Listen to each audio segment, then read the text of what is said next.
Whitfield Lombard Theological School in 2003. After his internship, he was called to the UU congregation of Columbus, Indiana. Reverend Dennis was their minister until 2015 and is now their minister emeritus. Over the years, he has written novels, songs, nonfiction books, plays, and magazine articles, and a lot of sermons. We welcome you, Reverend Davis. Welcome all. My name is Becky Moffett Moore, and I'm from the Sunday Services Committee. I would like to extend a welcome to everyone gathered here this morning, though we are spread afar, whether you are new or a regular at People's Church. To those of you who are visitors to our services or here for the first time, thank you for being with us today. We welcome you. We know you come from different places, different religions, different beliefs, and different backgrounds. We hope you will find comfort, connection, challenge, and love here. We hope you will find ways to provide outreach to others in our congregation, in our local community, and in our world community. People's Church is a member congregation of the Unitarian Universalist Association and a part of a tradition of liberal religion. Here, our mission is to be a beloved community, embracing and serving our diverse world. Wherever you are, I welcome you, we welcome you.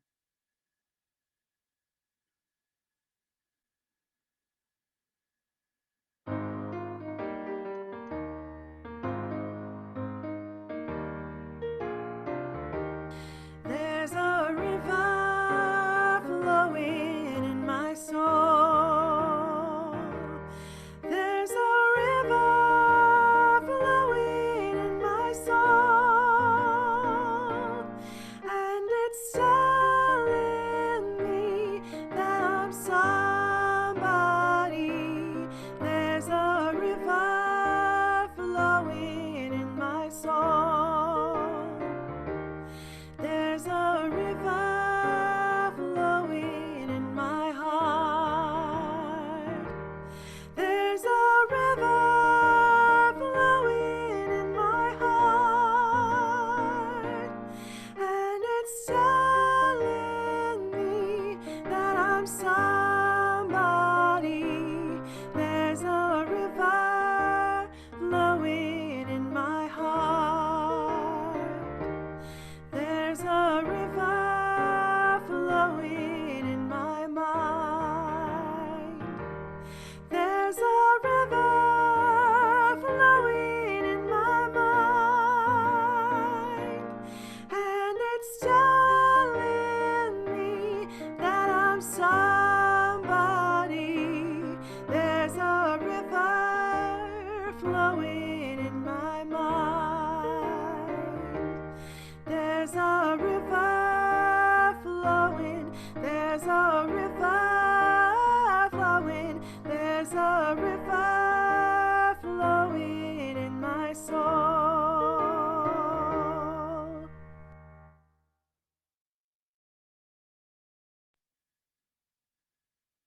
The chalice lighting this morning comes from On Separation of Church and State, written by Tracy Bleakley. If you are lighting a chalice or a candle, you are encouraged to type in the chat box, a chalice is lit in your neighborhood or your street or your city. This chalice burns with two flames. The first flame burns for those who seek and defend the right to a free and responsible search for truth and meaning so that each person may live according to conscience in a democratically elected society. The second flame burns for the defenders of freedom, working against those who would impose their religious beliefs on others through intimidation or legislation. May we tend this fire always, ever vigilant and courageous in the struggle for freedom and justice for all. We have two announcements this morning. The first one, it's time for the spring stuffy sleepover. Register your stuffed animals and drop them off at church this coming Friday, the 12th, so they can enjoy games, stories, and fun activities together. Pictures and a video of their escapades will be available afterwards. Register by clicking on the link in the chat box or email Annie Hampel for more information. Stuffies of all ages are welcome. And I'd like to introduce you for the second announcement is our treasurer, Alan Hunt, and he'll be talking about stewardship.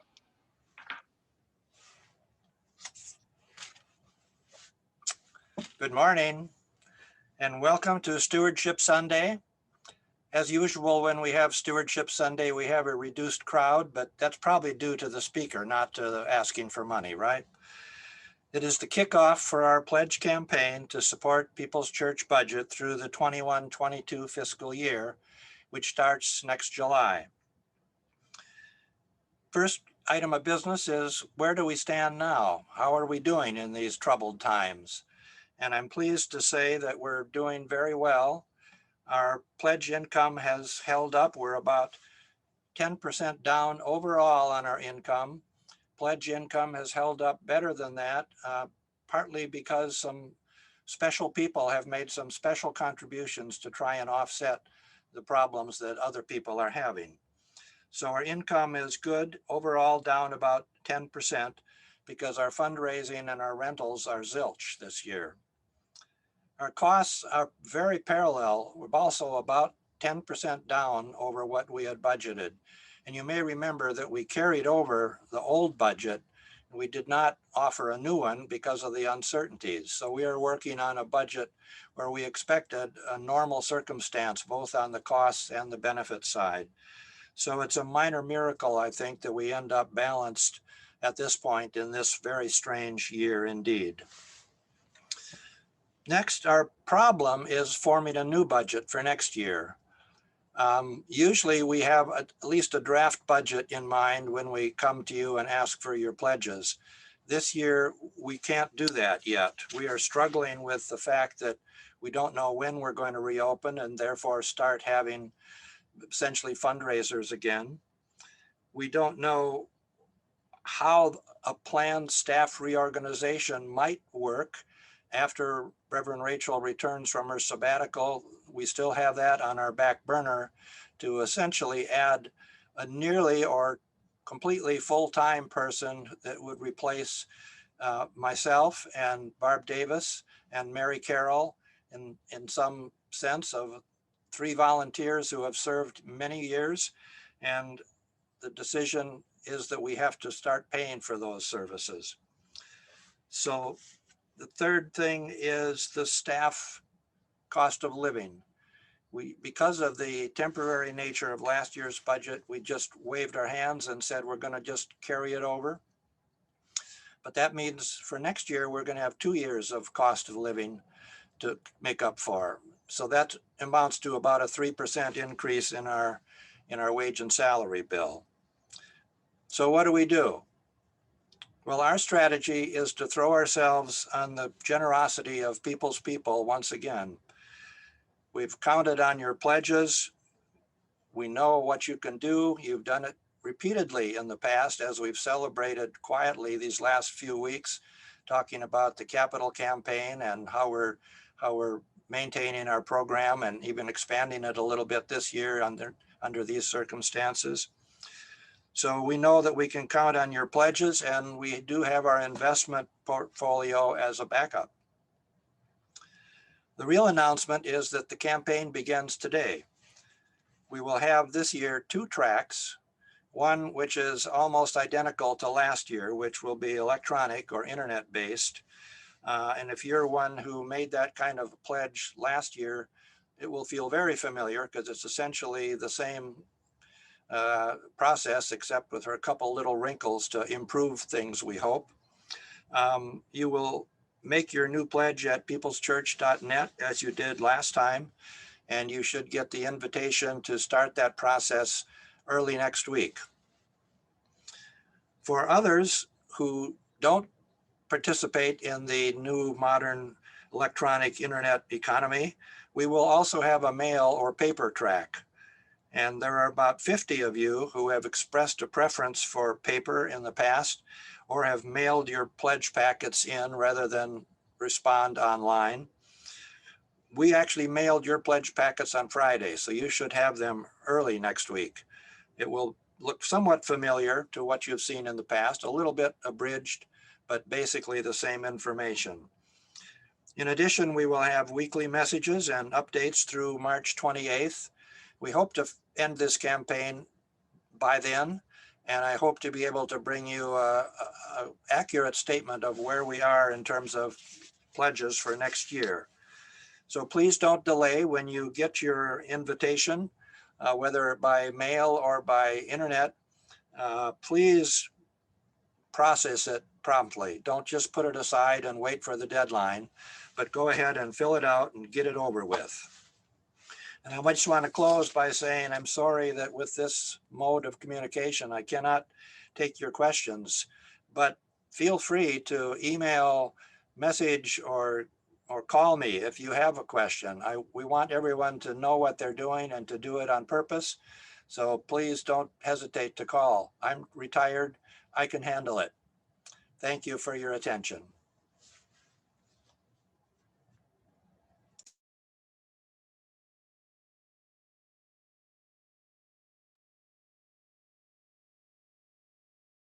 This story is called Rabbit's Gift. Rabbit twitched his nose in the cold, damp air. More snow was coming. It was time to find food. He quickly hopped and pawed his way through the field until he found a turnip. And lucky Rabbit, he found a second turnip too. He quickly rolled both of them home. He grinned to himself as he chewed on one of those little turnips. A turnip always makes for a cozy meal, he thought. And then he thought about Donkey, alone on the hill, and he wondered if she'd had enough to eat. So very gently, he butted his extra turnip over to Donkey's house. Donkey wasn't home, so Rabbit left the turnip by the door and hopped back home as his tracks disappeared in the falling snow. When Donkey returned with the potato that she'd found, she nearly stepped on the turnip by the door. Who could have left such a nice surprise, she thought. This potato is plenty for me, but Goat is always hungry. Maybe he could use the turnip. So Donkey took the turnip over to Goat's house. But Goat wasn't there, so Donkey left the turnip by the door and went back home as the tracks disappeared in the falling snow. When Goat returned home with a cabbage that he'd found, he saw the turnip by the door. "Dear me," said Goat, "it looks like someone lost a turnip. And look, with all this snow, maybe Deer dropped it when she was passing by here. My cabbage is enough for me. I can take this turnip over to Deer." So Goat tucked the cabbage inside his door, and he rolled the turnip all the way over to Deer's house. But Deer wasn't there. So Goat left the turnip by the door and trudged back home as his tracks disappeared in the falling snow. When Deer came home with a carrot that she'd found, she nearly stepped on that turnip by the front door. "How kind," said Deer. "Someone left me a gift. But there's no need to keep more than I can eat. With snow this deep, I wonder if Rabbit has found enough food." So Deer, taking high steps through the deep, deep snow, took the turnip over to Rabbit's house. Rabbit was home, but was sound asleep. So Deer left the turnip by the door and leaped back home as her tracks disappeared in the falling snow. The next morning, Rabbit woke up early. He went outside and whoop! Almost tripped on the turnip lying by the door. Who could have brought me this? Rabbit looked for tracks, but the night's fresh snow had erased everything. I don't know who I should thank. But I do know just who I can share it with. After all, A turnip does make for a very cozy meal. Good morning. I'm Emily Betancourt. And I'm Tom Hackley. I've been a Unitarian Universalist since the 1970s. And me since the early 80s. In fact, we met through the Ann Arbor congregation. We've been active members of two other churches. The Ann Arbor Church. And Berrien Fellowship. We have attended several others as well as GAs and district assemblies. And have been involved in district activities as well. We were familiar with People's Church before moving here. We occasionally came here for various events over the years. And our grandchildren went through RE, OWL, and Coming of Age at People's. So when we moved to Kalamazoo in 2018, we definitely wanted to seek our community here at People's Church. So we started attending regularly in the summer. And joined that fall after orientation. We met people we liked right away. Rachel and Diane's services are wonderful, incisive and relevant, and a perfect mix of spirituality and secularism. The choir and music are exceptional. Thank you, Savannah and Jennifer. And the dedicated staff, thank you, Chris, and volunteers have enriched all of us and helped us weather this pandemic. The commitment to service and activism runs deep and broad. We've landed in a chalice circle that is taking us on a journey of discovery with people who have become our good friends.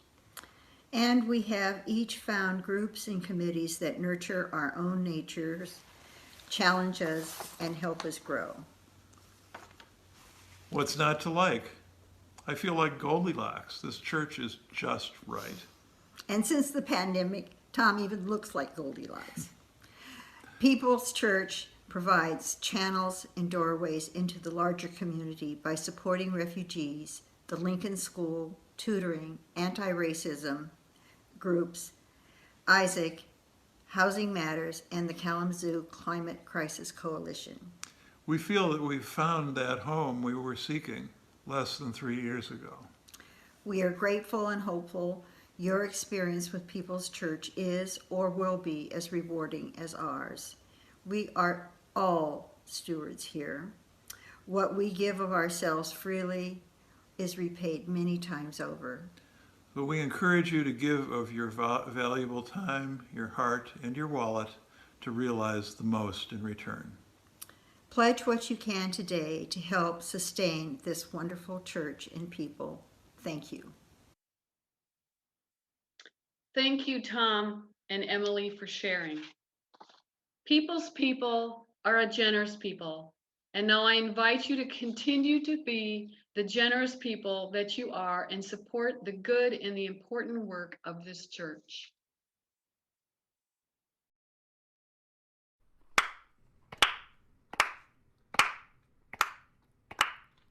You gotta put one foot in front of the other and lead with love. Put one foot in front of the other and lead with love. You gotta put one foot in front of the other and lead with love. Put one foot in front of the other and lead with love. You gotta put one foot in front of the other and lead with love. Put one foot in front of the other and lead with love.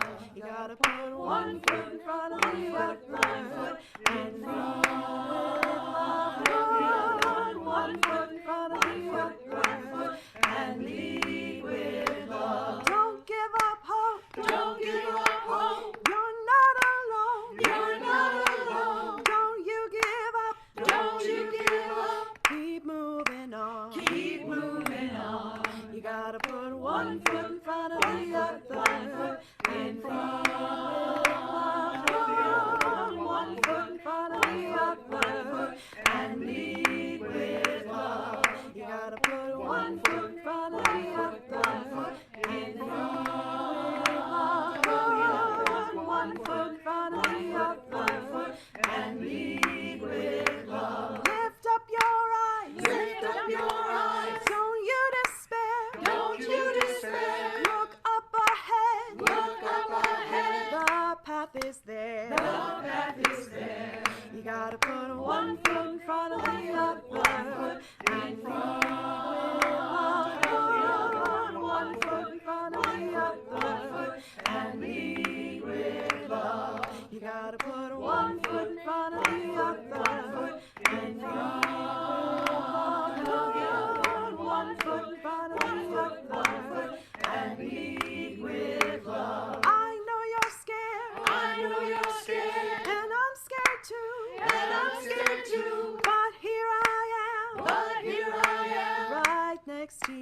right next to you.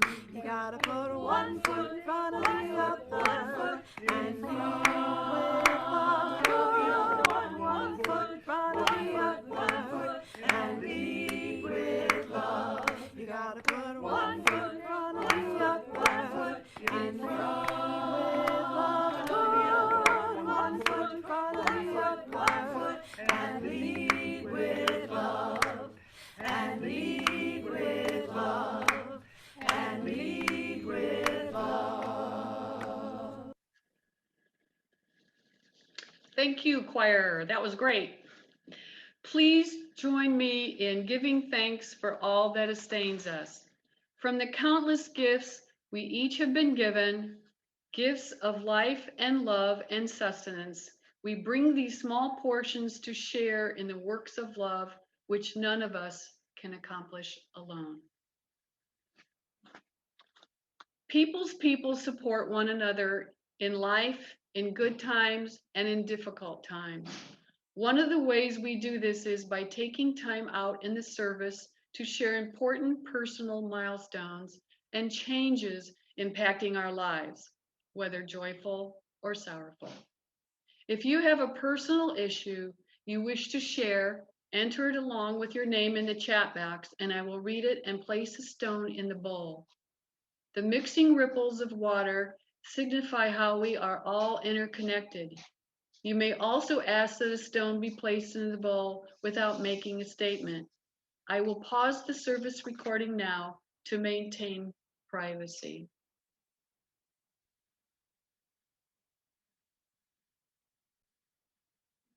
I will now place extra stones for the joys and the sorrows that remain unspoken.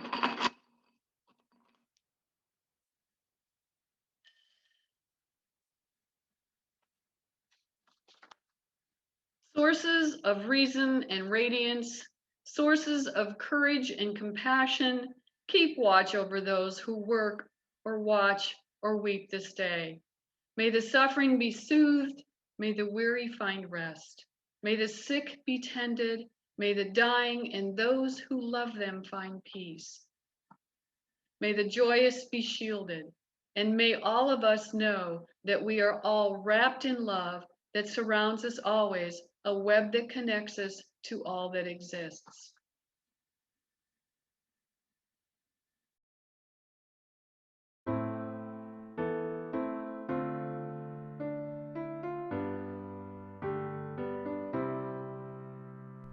Spirit of life, come unto me.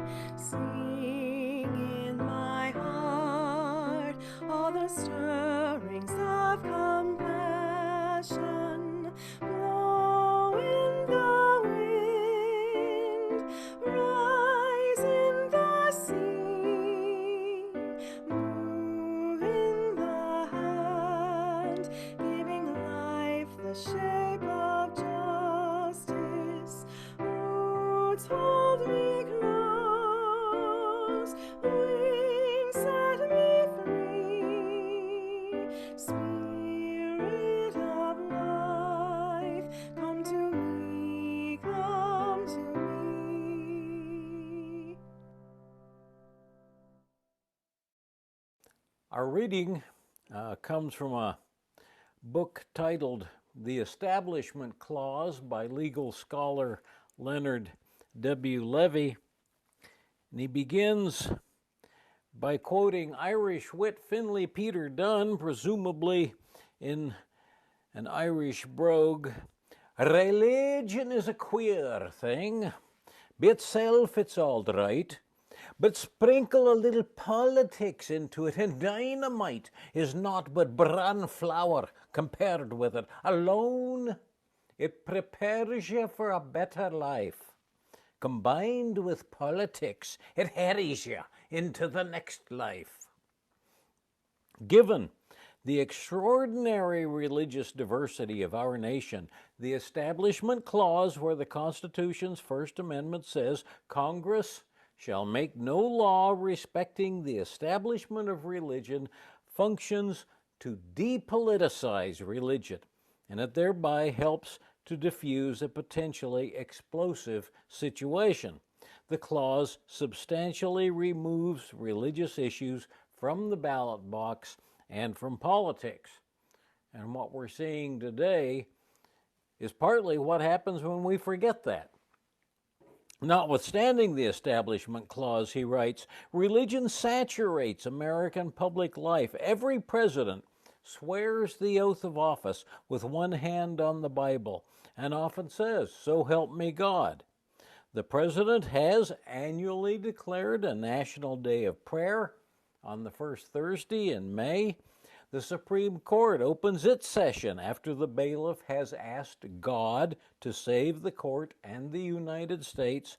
Every state legislature, as well as Congress, starts its daily session with prayer. The list of public religious declarations is almost endless. But when public officials urge a return to the original intent of the Constitution, an examination of history is especially warranted. Still, the observation of Clinton Rossiter, the conservative constitutional scholar, should be kept in mind.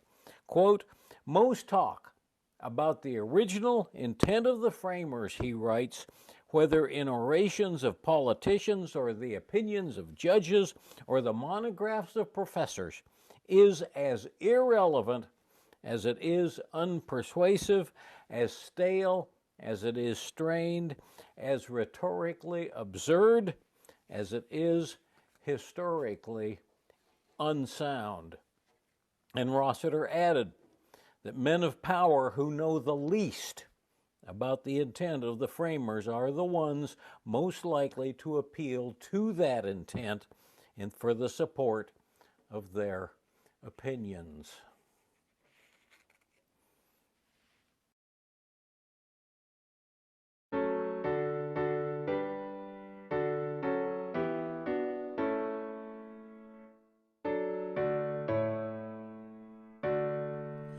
Now sing we of the brave of old, who would not sell themselves for gold, yet left us riches manifold.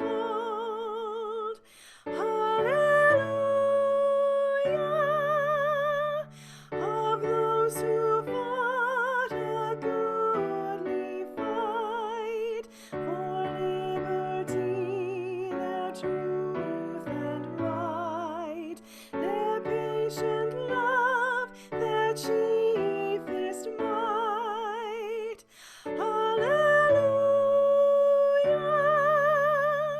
Who then no gleam did point the way, pressed ever on by night, by day, and spite of pain did ever say, Hallelujah! Who long the world's old sorrows bore, and toiled and loved and suffered sore, and being dead live evermore. Hallelujah!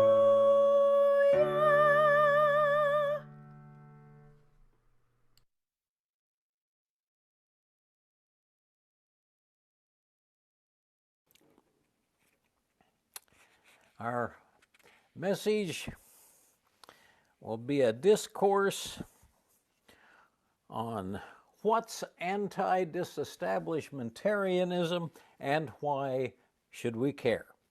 Now, I've been told that today is Stewardship Sunday for People's Church. I'm not naive about things. I've been both a minister and a member.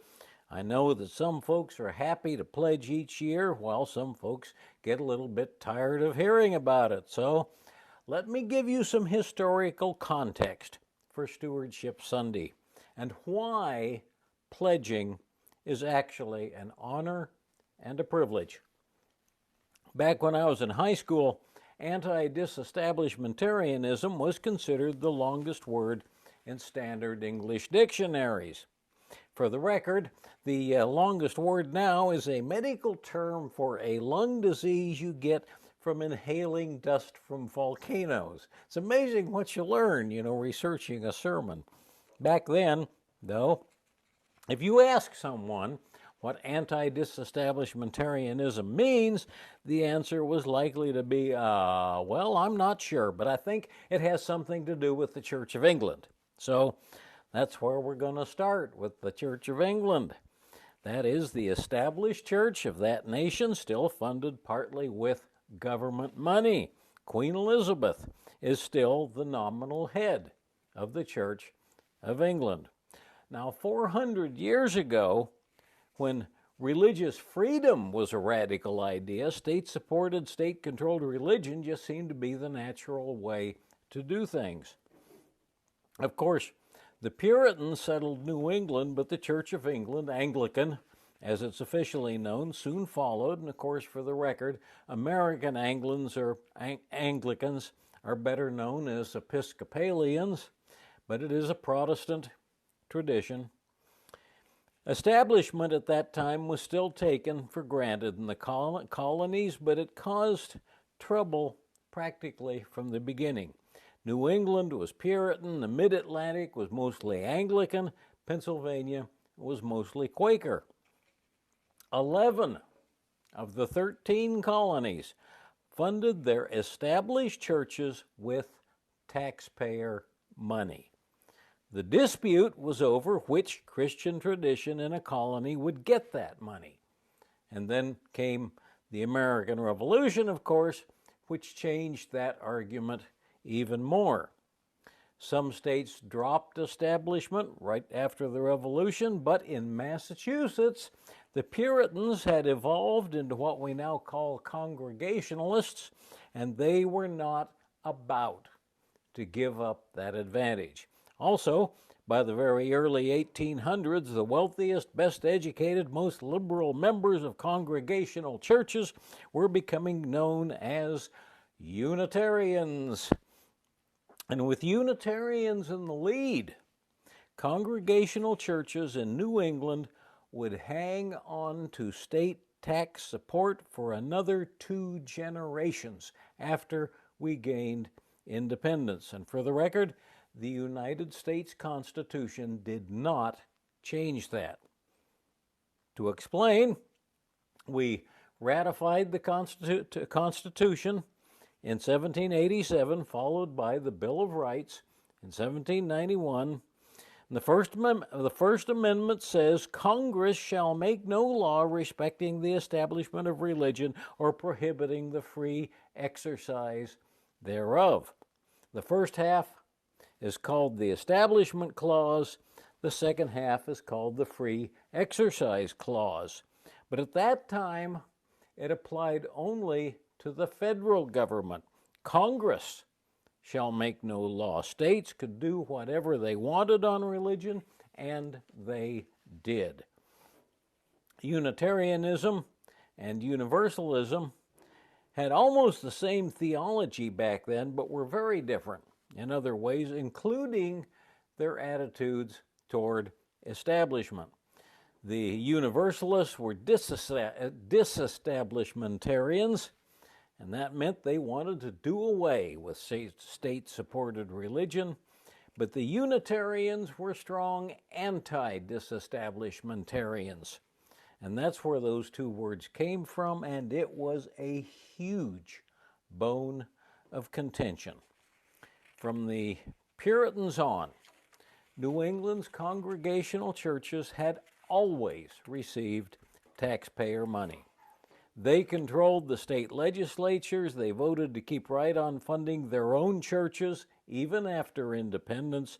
And as far as the Congregationalists and Unitarians were concerned, establishment was not just a way to fund their own religion, but also it was a way to beat down other religions, to eliminate the competition, or at least make it difficult. Article 3 of the Massachusetts State Constitution puts religious discrimination right into black and white. As originally drafted, Article 3 was pretty even-handed. It stated in part, all monies paid to the support of public worship and all the instructors in religion and morals shall, if the individual taxpayer require it, be uniformly applied to the support of the teacher or teachers of his own religious denomination. That's pretty fair. In other words, your taxes would automatically go to the local congregational church, but if you were not Congregationalist, you could fill out a state form and your taxes would go to your own church. So far, so good. Then the state legislators went to work on it. By the time it became law, Article 3 specified that taxpayer money could only go to Protestant teachers of piety, religion, and morality. In other words, if you were Catholic or Jewish, therefore not Protestant, your money automatically went to the local congregational church. Nothing you could do about it. And they also declared that because Universalists didn't believe in eternal damnation, they were impious and immoral, so their tax money went to the Congregationalists as well. Universalists couldn't even run for the state legislature because Universalists didn't believe in damnation. The state held that they could not be bound by any legally required oath. Therefore, Universalists could not run for public office or serve on a jury or even testify in a court of law. Welcome to Massachusetts in the early 1800s. As humorist Finley Peter Dunne put it, when people mix religion with politics, the result is more explosive than dynamite. Unitarians, bless their little hearts, were running many of the congregational churches, so they thought Article 3 was just a dandy law. Similar though their theologies were, the Unitarians had no sympathy at all for the Universalists. Interestingly enough, most of Massachusetts state constitution was drafted by a Unitarian lawyer by the name of John Adams, who later became our second president. Now, he did not like state-supported religion, so he handed Article 3 off to be written by someone else. In other words, he didn't like establishment, but he did nothing to stop it. Like Episcopalians, Lutherans, and Baptists were also Protestant Christians, so they could apply to have their tax money sent to their own church, but they hated Article 3 as well. They could technically apply for what was called a certificate of exemption, but it was a lot of hassle and paperwork, and it often got lost in the bureaucracy, so in practice, the Congregationalists got most of their money as well. From the late 1700s up through the 1820s, attitudes toward established religion in New England were opposite what they are today. Most educated, wealthy New Englanders were either Congregationalist or Unitarian, and they supported it. Non-Congregationalists, especially Catholics, Jews, and the lowly Universalists, hated it. A Baptist minister named Isaac Backus wrote a long list of complaints about persecution by the Congregationalists. Tax law was just part of that. Quote, "Our fathers came to this land for purity and liberty in their worship of God," he wrote, "but affairs of worldly gain bring an exceedingly dark cloud over us, till many declare their sorrow that we ever revolted against Great Britain." Religion mixed with politics is worse than dynamite. Unitarians and Universalists both believed that Jesus was human, not God. Neither had much use for the Trinity or popular notions of hell or damnation, but they were poles apart socially, and few Unitarians cared how Universalists got treated. On the topic of Universalists running for public office, one Unitarian wrote in an editorial. There can be no right to be elected to an office. Election to office goes upon the trustworthiness of the elected, and no man can claim as a matter of right the confidence and good opinion of his neighbors. Close quote. No politician anywhere could write a slimier piece of sophistry than that. It glosses over the very fact that Massachusetts law didn't even allow Universalists to ask their neighbors' opinions. Doesn't matter who you are or what you believe, religion mixed with political power corrupts whoever has the clout. Educated, proudly open-minded though they were, the Unitarians controlled state government, and they didn't hesitate to use that power to help themselves and oppress other religions. As the years rolled by, though, Trinitarian Congregationalists began to rebel against Unitarian control in Congregationalist churches. By 1819, they didn't even want to go to church with the Unitarians, and all of this came to a head in Dedham, Massachusetts, in a legal case that split that congregation and had drastic consequences for religious establishment. Most members of the Dedham congregation were Orthodox Congregationalists, but the Board of Trustees were Unitarian, and when the trustees chose a Unitarian minister, most of the members walked out. They took with them the furniture, the communion silver, and they thought state government tax support. The Unitarian trustees quickly filed a lawsuit to get back the property and the state tax money. And even though the Unitarians were a minority in the congregation, the judge who handled the case also happened to be Unitarian, and he ruled in their favor. He held that the original church and its trustees were the official parish in that community. Therefore, they were entitled to keep everything. Same thing happened in other parishes. So the Unitarians won that round, but that legal victory was the death knell for state-supported religion in New England. Before the Dedham case, Orthodox Congregationalists had no sympathy for Jews, Catholics, and Universalists. Then they found themselves in the same boat, with their tax money going to support someone else's church. So Orthodox Congregationalist publications reversed their editorial opinions and began to argue for disestablishment. Before the Dedham case, they had considered Isaac Backus, the Baptist minister, to be a noisy troublemaker. Now they started quoting him. In one article, Congregationalists even condemned legal persecution of Baptists without mentioning that they themselves had made the laws that did the persecuting.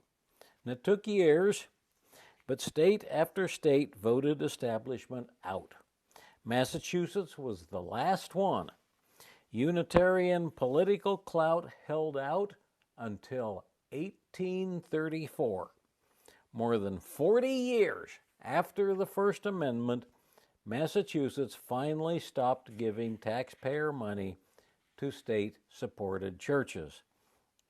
The framers of the Constitution were all dead by that time. As written, the Bill of Rights did not object to state support of religion, state establishment of religion, I should say, or to be more accurate, the framers knew it would be hopeless to get into that quarrel on a state-by-state nationwide level, so it was only the federal government that couldn't establish or prevent any religion. Many of them did see the danger of mixing politics and religion. Thomas Jefferson and his protege, James Madison, advocated a wall of separation between church and state at all levels. And that phrase, wall of separation, actually comes from Roger Williams, who founded the colony of Rhode Island in the 1600s. Not all the Constitution's framers agreed with that, but the establishment controversy in Massachusetts shows exactly why Williams, Jefferson, and Madison were right. Because churches don't wield politically power any more justly than any other corporation. And then came the Civil War. In order to abolish slavery and extend rights to former enslaved people, the United States ratified a series of constitutional amendments. The 13th Amendment did away with slavery itself. Crucial to our religious journey, the 14th Amendment made the federal government the watchdog for all human rights at all levels of government. It states in part, quote, "No state shall make or enforce any law which shall deprive any person of life, liberty, or property, nor deny to any person the equal protection of the laws." And through a long series of Supreme Court decisions on church and state, the courts began to apply the establishment and free practice clauses of the First Amendment by way of the Equal Protection Clause of the 14th Amendment. And I have to mention, that's not what the framers of the Constitution had in mind. They never saw that coming, and it's doubtful that even the men who wrote the 14th Amendment saw how it would later be applied to religious issues. But I think we're a lot better off because it worked out that way. To me, this whole canard about basing 21st century legal decisions on the so-called original intent of the framers, frankly, is just a crock of baloney. This piece of history shows us just how important separation is between church and state. But there's also a challenge to that separation. We are challenged always to stand up for our beliefs in the face of fear, ignorance, and greed. Individual freedom of belief needs to keep us asking the hard questions, working toward just and loving community and covenantal relationship with one another. But no religious tradition or belief can keep people from being heedless or power hungry. We're constantly challenged to stand up in the to the shadow side of human nature and find the balance point between freedom and responsibility. The Universalists fought long and hard for church-state separation, and they're the ones that hand that tradition down to us. The Unitarians inherited the Puritan tradition of what's called congregational polity, with each congregation responsible for its own destiny. That's what allowed Unitarianism to even develop. And that's why each Unitarian Universalist congregation still manages its own affairs in our day, including stewardship, paying the bills. These two traditions now combined are the reason this congregation and every congregation, every Unitarian Universalist congregation, is the product of its own members' inspiration and perspiration. The federal, state, and local governments can't tell you what to think, say, or do. Even the National Unitarian Universalist Association can't tell you what to believe, or what your order of service is supposed to look like, or even whether you have to have a minister or who that minister will be. It's your job to do religion according to your own best insights and your democratic vote. But that also brings a challenge and responsibility. No one can tell this congregation what to think, say, or do, but no one but you is going to do the work or pay the bills either, or keep the lights on, or the rain out, or the heat operating.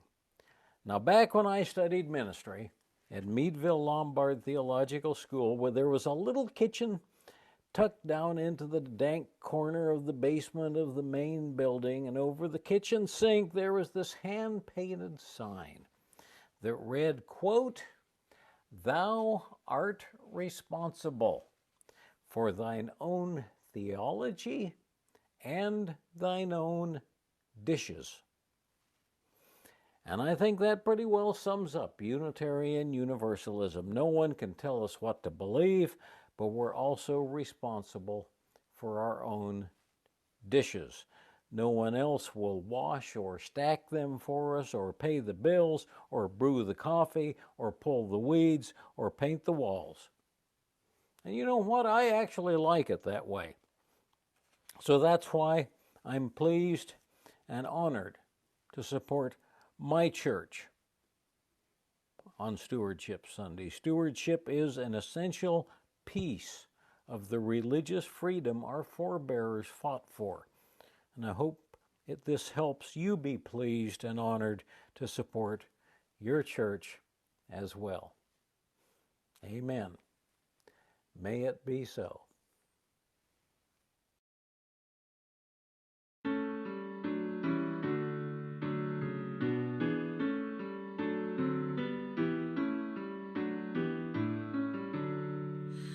Faith of the larger liberty, source of the light expanding, law of the church that is to be, all bondage notwithstanding. Faith of the free, by thee we live, by all thou givest and shalt give, our loyalty commanding.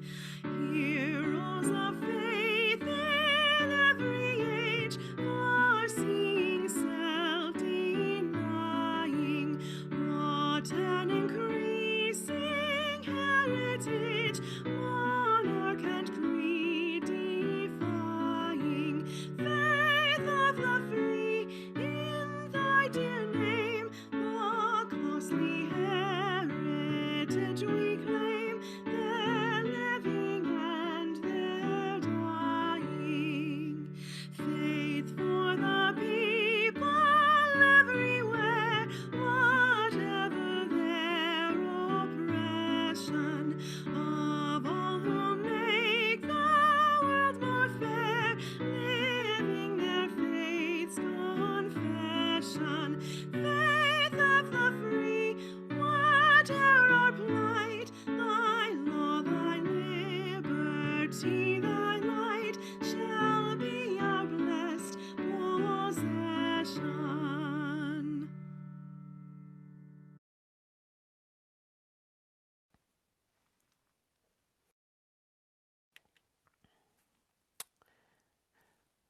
I stole the closing words today from an old Universalist hymn. As the old Universalists used to say, may words laid in our ears today through grace become the fruitful seeds of kinder thoughts and greater deeds. Go in peace, blessed be, and amen. We will.